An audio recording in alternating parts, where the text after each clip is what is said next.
மகான serial prediction பார்க்குறதுக்கு முன்னாடி யாராவது நம்ம சேனலுக்கு புதுசா வந்திருந்தீங்கன்னா, நம்ம சேனல சப்ஸ்கிரைப் பண்ணிக்கோங்க. காவேரிக்கு சீக்கிரமாவே அம்மு தான் தன்னுடைய குழந்தை, தனக்கு கல்யாணம் ஆயிடுச்சு அப்படிங்கிற உண்மை தெரிய வரணும் அப்படின்னு யாரெல்லாம் நினைக்கிறீங்களோ, இந்த வீடியோவுக்கு ஒரு லைக் போட்டுருங்க. இங்க சாரதா அம்முவ கட்டிப்பிடிச்சு முத்தம் குடுத்து கொஞ்சுறாங்க. இதெல்லாம் பார்த்துட்டு காவேரி சந்தேகப்படுறாங்க. காவேரி பார்க்குறத கவனிச்ச சாரதா, "என்னடி பார்த்துட்டே நின்னுட்டு இருக்க? சாப்பாடுலாம் ரெடி பண்ணணும்ல, ஆறி போயிடும்.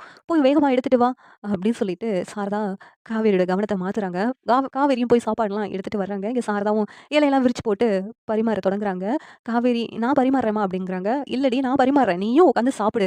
நீங்க 3 பேரும் சேர்ந்து சாப்பிட்டா தான் நல்லா இருக்கும்டி" அப்படிங்கிறாங்க. "இல்லம்மா நான் உன் கூட சேர்ந்து அப்புறம் சாப்பிட்டுக்கிறேன்" அப்படின்னு காவேரி சொல்றாங்க. "இல்லடி நீயும் உட்காந்து சாப்பிடு" அப்படின்னு சொல்லிட்டு இங்க சாரதா சொல்றாங்க. அம்முவும் இருந்துகிட்டு, "மிஸ் நீங்களும் என் கூட உட்காந்து சாப்பிடுங்க. அப்பதான் நல்லாருக்கும்" அப்படின்னு சொன்னதும், "சரிடா நான் உன் கூட உட்காந்து சாப்பிடுறேன்ட்டு" காவேரி, அம்மு, இந்த பக்கம் விஜய் 3 பேரும் உட்காந்து சாப்பிடுறாங்க. அவங்களுக்கு இங்க சாரதா பரிமாறிக்கிட்டு இருக்காங்க. சாரதா அம்முவுக்கு ஊட்டி விட்டுட்டு இருக்காங்க. இன்னொரு பக்கம் காவேரி ஊட்டி விடுறாங்க. அம்மு நல்லா சாப்பிடுறாங்க. எல்லாமே நல்லா இருக்குது அப்படின்னு சொல்லிட்டு அம்மு வந்து டேஸ்ட்டா இருக்குது. "இது மாதிரி எனக்கு தினமும் நீங்க சமைச்சு குடுப்பீங்களா?" அப்படின்னு சொல்லிட்டு கேட்குறாங்க. "உனக்கு இல்லாததாடா டெய்லி உனக்கு நானு மிஸ் கிட்ட ஒரு டிஃபன் பாக்ஸ்ல குடுத்து விடுறேன் சாப்பாடு. நீ சாப்பிடு" அப்படின்னு சொல்லிட்டு எங்க சாரதா சொல்றாங்க. இங்க விஜய் இருந்துட்டு, "அத்தை சாப்பாடு உண்மையாவே சூப்பரா இருக்கு அத்தை" அப்படின்னு சொல்லிட்டு விஜய் வந்து சொல்றாங்க. உடனே காவேரி அதிர்ச்சி ஆயிடுறாங்க. "என்னம்மா அத்தைன்னு கூப்பிடுறாங்க அவங்க?" அப்படி சொல்லிட்டு கேட்குறாங்க. விஜய் இருந்துட்டு, "இல்ல, இல்ல என்னுடைய அத்தை ஞாபகம் வந்துச்சு. அதனால தெரியாம அத்தைன்னு கூப்பிட்டேன்" அப்படின்னு இங்க விஜய் வந்து பேச்ச மாத்துறாங்க. இங்க காவேரி அவ அம்முக்கு ஊட்டி விட்டுட்டே சாப்பிடுறத பார்த்துட்டு சாரதாவுக்கு அவ்வளோ சந்தோஷம். இந்த 3 பேரும் சேர்ந்து சந்தோஷமா இருந்தா எப்படி இருந்திருக்கும்? இத்தன நாளா இவங்க 3 பேரும் பிரிஞ்சு இருந்தது என்னால தாங்கிக்கவே முடியல. இனிமேலும் கடவுள் இவங்கள எப்படியாவது சேர்த்து வச்சிரணும். காவேரிக்கு சீக்கிரமாவே பழசெல்லாம் ஞாபகம் வந்துரணும். மாப்பிள்ளை பாவம். அவங்க அம்மா இல்லாம பிள்ளைய எவ்வளோ கஷ்டப்பட்டு வளர்த்துருப்பாரு. அந்த குழந்தையும் அம்மா இல்லாம எவ்வளோ ஏங்கியிருக்கும். அதனால தான் காவேரி அம்மான்னு தெரியாமலே அவ கூட அட்டாச்டா பழகுது. என்னதான் இருந்தாலும் கடவுள் இருக்கிறாரு. கடவுள் இருக்க போய் தான் இவங்க 3 பேத்தையும் எப்படியோ சேர்த்து வச்சுட்டாரு அப்படின்னு சாரதா வந்து கடவுளுக்கு நன்றி சொல்றாங்க. விஜயும் சாரதாவும் பேசிக்கிட்டு இருக்காங்க. "அத்தை என் கூட எப்படியாவது காவேரிய கோவிலுக்கு அனுப்பி வைக்க முடியுமா?" அப்படின்னு சொல்லிட்டு விஜய் சாரதா கிட்ட கேட்குறாங்க. "தம்பி நான் அனுப்பி வைக்கிறேன் கண்டிப்பா. ஆனா நீங்க கூப்பிட்டீங்கன்னா போக மாட்டா. நான் கோவிலுக்கு போறேன்னு சொல்லிட்டு அவள கிளம்ப சொல்றேன். அதுக்கடுத்து நீங்களே அவள கூட்டு போங்க" அப்படின்னு சொல்லிட்டு சாரதா சொல்றாங்க. உடனேவும் சரிங்க அத்தை. நாங்க கிளம்புறோம்" அப்படின்னு சொல்லிட்டு ஆக்ட் பண்றாங்க. விஜய் வந்துட்டு, "நாங்க கிளம்புறோம். நீங்க வேற கோவிலுக்கு போகணும்னு சொன்னீங்கல்ல. உங்களுக்கு வேற டைம் ஆகும்ல. நாங்க இப்ப கிளம்புனா தான் சரியா இருக்கும்" அப்படின்னு விஜய் சொல்லிக்கிட்டு இருக்காங்க. உடனே சாரதா வந்துட்டு, "தம்பி நீங்க தான் காவேரிய கோவிலுக்கு கூட்டு போணும்" அப்படின்னு இங்க சொன்னதும், "என்னம்மா சொல்ற? இவர் கூட நான் கோவிலுக்கு போக சொல்றேன். என்னால முடியாதும்மா" அப்படின்னு சொல்லிட்டு காவேரி சொல்றாங்க. "என்னடி இவர் கூட உன் கோவிலுக்கு போறதுல உனக்கு என்ன பிரச்சனை? நானும் வரேன்டி. நம்ம 3 பேரும் சேர்ந்தே போகலாம்" அப்படின்னு சொல்லிட்டு சொல்றாங்க. சாரதா இருந்துட்டு, உடனே "எனக்கு என்னமோ எதுவும் சரிப்படலம்மா" அப்படின்னு சொல்லிட்டு காவேரிக்கு மனசுக்குள்ளே குழப்பமா இருக்கு. "அம்மா அங்க வா நான் உன்கிட்ட கொஞ்சம் தனியா பேசணும்" அப்படின்ட்டு சாரதாவ கூப்பிடுறாங்க. "என்னடி பேச போற?"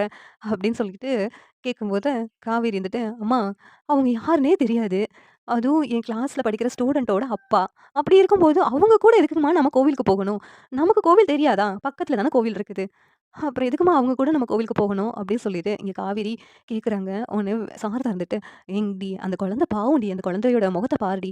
நம்ம அவங்க கூட கோவிலுக்கு போனோம்னு நெனச்சுக்கோ. அந்த குழந்தை இத்தன நாளா அம்மா பாசத்துக்காக ஏங்கிக்கிட்டு இருந்துச்சுல்ல. இப்போ உன்கிட்ட அவ்வளவு அம்மா மாதிரி பழகுது. என்னையும் பாட்டி மாரி நெனைக்குது. தனியா வளர்ந்த குழந்தை இப்ப பாசத்தோட பழகுறத பாருடி. நம்ம அந்த குழந்தையோட சேர்ந்து போயிட்டு வந்தா அந்த குழந்தைக்கு ரொம்ப சந்தோஷமா இருக்கும்டி. அத யோசிச்சு பாரு" அப்படின்னு சாரதா சொல்றாங்க. "என்னமோ நீ எல்லாருக்கும் இப்படியெல்லாம் நீ பேசவே மாட்ட. இன்னைக்கு என்னமோ புதுசு புதுசா பண்ணிக்கிட்டு இருக்க. எனக்கு ஒண்ணுமே புரியல" அப்படின்னு காவேரி புலம்பிட்டு இருக்காங்க. இங்க அம்மு இருந்துகிட்டு, "மிஸ் நீங்க சீக்கிரமா கிளம்பிட்டு வாங்க. நம்ம கோவிலுக்கு போகலாம். நான் உங்க கூட சேர்ந்து கோவிலுக்கு வர்றதுல எனக்கு ரொம்ப பிடிச்சிருக்கு. வாங்க மிஸ் நம்ம எல்லாரும் சேர்ந்தே கோவிலுக்கு போகலாம்" அப்படின்னு சொல்லிட்டு இங்க வந்து அந்த குழந்தை சொல்லுது. உடனே காவேரியால பேச்ச தட்ட முடியல. "போய் கிளம்பிட்டு வரேன்" அப்படின்னு சொல்லிட்டு உள்ள போயிட்டு சேலைய கட்டிட்டு வர்றாங்க காவேரி. காவேரி சேலை கட்டிட்டு வந்ததும் விஜய் ரொம்ப நாளுக்கு அப்புறம் காவேரிய சேலையோட பார்க்கும்போது விஜய்க்கு ரொம்ப பிடிச்சிருக்கு. "எவ்வளோ அழகா இருக்கிறா" அப்படின்னு சொல்லிட்டு விஜய் வந்து காவேரிய மெய்மறந்து பார்த்துட்டு இருக்காங்க. காவேரிக்கு "இவர் ஏன் என்ன இப்படி பார்க்குறாரு?" அப்படின்னு சொல்லிட்டு கொஞ்சம் அதிர்ச்சியா தான் இருக்குது. உடனே சாரதாவ மறுபடியும் கூப்பிடுறாங்க. "அம்மா எனக்கு இவரோட கோவிலுக்கு வர்றதுக்கு பிடிக்கலம்மா. அவர் ஒரு மாதிரி பார்க்குற மாரி இருக்குது. எனக்கு என்னமோ சரியா படல" அப்படிங்கிறாங்க. "ஏய் அதெல்லாம் ஒண்ணும் இல்ல. அவர் ஒண்ணும் தப்பானதுலாம் பார்க்கல. வாடி நம்ம கோவிலுக்கு போகலாம்" அப்படின்னு சொல்லிட்டு காவேரிய சாரதா சொல்றாங்க. இங்க அம்மு இருந்துகிட்டு, "மிஸ் வாங்க, இந்த சேலையில நீங்க சூப்பரா இருக்கீங்க. ஆனா பூ தான் இல்ல" அப்படின்னு சொல்லிட்டு அம்மு சொல்றாங்க. உடனேவும் "அதுக்கு என்னடா போகும்போது வாங்கிக்கலாம்" அப்படின்னு விஜய் சொல்லிக்கிட்டு இருக்காங்க. உடனே காவேரி இருந்துட்டு, "அவர் எதுக்கு எனக்கு பூ வாங்கி குடுக்குறாரு?" அப்படின்னு மனசுக்குள்ளேயே கோவமா பேசிட்டு இருக்காங்க. "சரி நம்ம கோவிலுக்கு கிளம்பலாமா?" அப்படின்னு சொல்லிட்டு இங்க விஜய், காவேரி, சாரதா எல்லாரும் கோவிலுக்கு போறதுக்காக வண்டியில ஏறி உட்கார்றதுக்காக போறாங்க. அப்ப சாரதா இருந்துட்டு, "நீ முன்னாடி போய் உட்காந்துக்கோடி. அப்படின்னு சொல்லிட்டு சொல்றாங்க. "ஏம்மா பின்னாடி தான் சீட் இருக்குல்ல. நான் எதுக்கு முன்னாடி உட்காரணும்? அம்மு முன்னாடி உட்காரட்டும்" அப்படிங்கிறாங்க. "அம்மு தாண்டி உன்ன முன்னாடி வர சொன்னா." "என்ன அம்மு? பாட்டி சொன்னது சரிதானே? அம்மு நீ காவேரி மடியில தானே உட்காரணும்னு ஆசைப்பட்ட" அப்படின்னு சொல்லிட்டு கேட்குறாங்க. "ஆமா பாட்டி. மிஸ் மடியில நான் உட்காந்து வரேன். அப்பதான் நல்லாருக்கும். வேடிக்கை பார்த்துட்டு பேசிக்கிட்டே வரலாம்." அப்படின்னு சொல்லிட்டு அம்மு சொல்றாங்க. "இல்ல அம்மு, நான் பின்னாடி உட்காந்துக்கிறேன். நீ உங்க அப்பா பக்கத்துல உட்காந்துக்கோ" அப்படின்னு சொல்லிட்டு காவேரி சொல்றாங்க. உடனே சாரதா வந்துட்டு, "அந்த குழந்தை தான் ஆசைப்படுதுலடி. போய் முன்னாடி உட்காந்துக்கோ போ" அப்படின்னு சொல்லிட்டு சாரதா சொன்னதும், இங்க காவேரி மடியில அம்மு உட்காந்துக்கிடுறாங்க. இங்க விஜய் வந்து காவேரி பக்கத்துல உட்காந்துருக்கா. ஆனா என்ன காவேரிக்கு என்னோட ஞாபகம் தான் இல்ல. மத்தபடி என் காவேரி உயிரோட இருக்கிறா. அப்படி சொல்லிட்டு இந்த சேலையில எவ்வளோ அழகா இருக்கா. பழைய ஞாபகம்லாம் காவேரிக்கு இல்லையே. இல்லன்னா காவேரி கிட்டயே சொல்லிடலாம். அப்படின்னு விஜய் மனசுக்குள்ளேயே ஒரு இமேஜின்க்கே போயிடுறாங்க. காவேரி கூட டூயட்டே பாடிடுறாங்க. கரெக்ட்டா கோவில் வந்துடுது. கோவில் வந்ததும் எல்லாரும் இறங்குறாங்க. அப்ப விஜய் இருந்துட்டு அங்க கோவில் வாசல்ல பூ வித்துட்டு இருக்காங்க. பூ விக்கும்போது அங்க பூ போய் வாங்குறாங்க. வாங்கிட்டு காவேரிக்கும் குடுக்குறாங்க. காவேரி இவங்க எதுக்கு பூ வாங்கி குடுக்குறாங்க? அப்படின்னு சொல்லிட்டு யோசிச்சுட்டு நின்னுட்டு இருக்காங்க. உடனே சாரதா வந்துட்டு, "அதான் தம்பி வாங்கி குடுக்குறாங்களேடி, பூ வேண்டான்னு சொல்லக்கூடாதுடி. வாங்கி தலையில வச்சுக்கோ" அப்படின்னு சொல்லிட்டு சாரதா சொன்னதும், காவேரி இருந்துட்டு அந்த பூவ தலையில வாங்கி வச்சுக்கிடுறாங்க. அம்மா பண்றது சரியில்லையே! அப்படின்னு காவேரிக்கு உள்ளுக்குள்ள தோணுது. ஆனா என்ன பேச முடியல. அவங்க அம்மா இருக்கிறதுனால ஒண்ணும் பேச முடியல. இங்க பூஜைக்கு பண்றதுக்கான ஜாமான்லாம் இங்க விஜய் வாங்குறாங்க. கோவிலுக்கு போறாங்க.